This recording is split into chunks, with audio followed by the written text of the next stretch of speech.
I would also say, as I'm thinking about it, I don't think that that is a priority for our country or our government right now.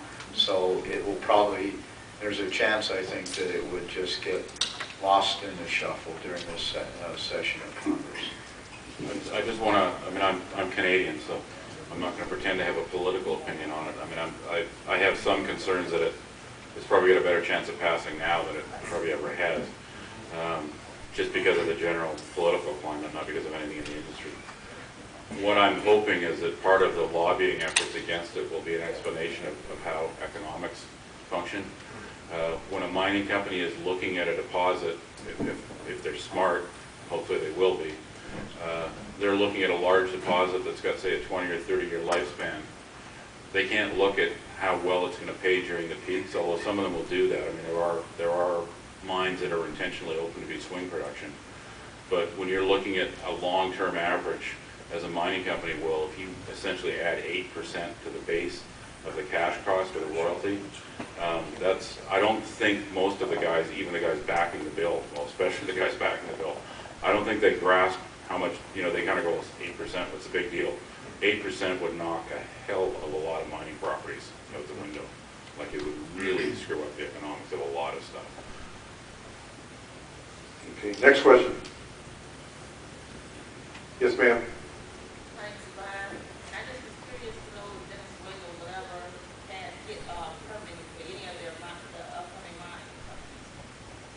Who's that? What's the question again? For Chavez. Oh, Venezuela. You guys here? Any comments on Venezuela and Chavez? The situation there with the mining companies? They have actually, they've permitted a couple of operations. Would I be safe in assuming that you own Crystal X? Okay. That's a good question. Wild guess. Crystal X has got a number of political issues. I mean, it's not, I mean, you get one side of the story from them, but there's always been a lot of issues around the tenure on that project. And I'm not very comfortable that they're going to get a permit.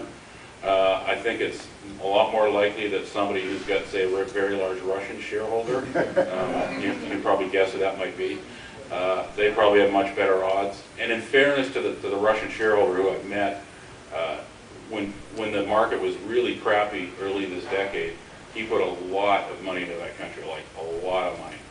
He spent a lot of money on stuff.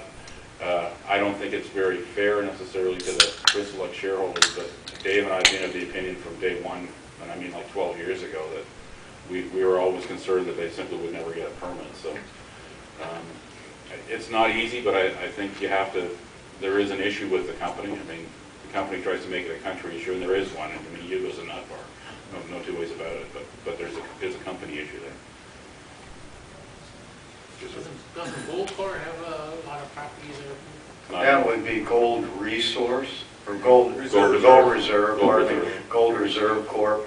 And, you know, I do know a little bit about Venezuela. I've traveled and looked at properties in Venezuela. It is my opinion that neither Gold Reserve nor Crystal X, and this is strictly my opinion, will get permits to mine, but Resoro will. If I was going to become a shareholder in any company that is working in Venezuela right now, I would become a Resoro shareholder. Their management, because they are Russians, have been kind of drugged through the mud with the fact that, oh, they're Russian mafia, they do this and they do that. This could be no further from the truth. That these Russian guys are legitimate businessmen. They are connected through the Russian government and the Venezuelan government. Venezuela has chosen Resoro as its preferred joint venture partner for gold mining in Venezuela. And I personally am bullish on the prospects of Resoro. Way in the back. Yeah, question. This is not a mining question. That's all right. In light of Bernanke's quantitative easing, I've been noticing the 10-year bond and the 30-year bond are starting to catch up. I'd like to hear the panel's comment on any significance to this. Wow. I wrote about that. Repeat the question, Mitch. Repeat the question. Well, he's asking in light of Bernanke's quantitative easing, reflections on the 30-year bond and the 10-year bond. We have now the most manipulated bond market in history. People thought it was manipulated before, but last year, Sitka Pacific had investments in TLT and IEF, and we liked the Treasury market. Most people thought we were absolutely crazy. The Treasuries went on a really big tear through the end of December.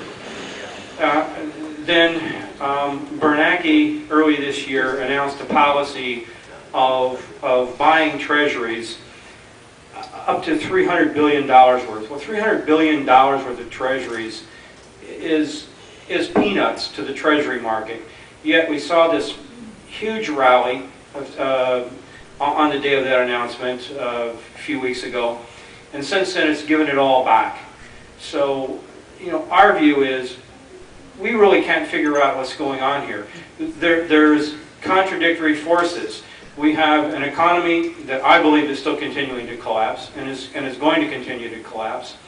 Yet, on the other hand, we've got the U.S. government printing like mad. We've also got China printing like mad. We have the UK printing like mad. So everyone's printing like mad, and Clyde has a great quote here. What is it? Every currency sinks, but at the...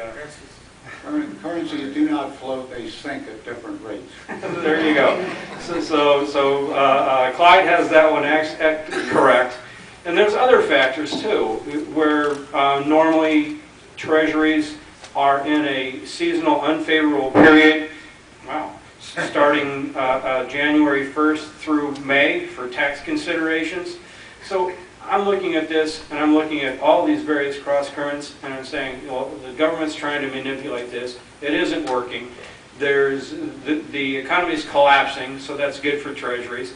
And so I just come away with this whole thing, and to me it's a mixed bag, and I would just tell everyone to just avoid the treasury market, not go long it, not go short it. And right now, Sitka is on the sidelines. We did very well in treasuries, though, in 2008. Anyone else have any comments on that?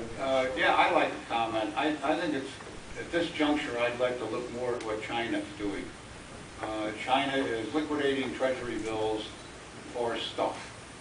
They're buying copper, they're making deals for oil, they're making deals for gold, they're making deals for everything they can put their hands on that's real and they need. And they are the biggest holder today of our treasury bills, so they're spending it.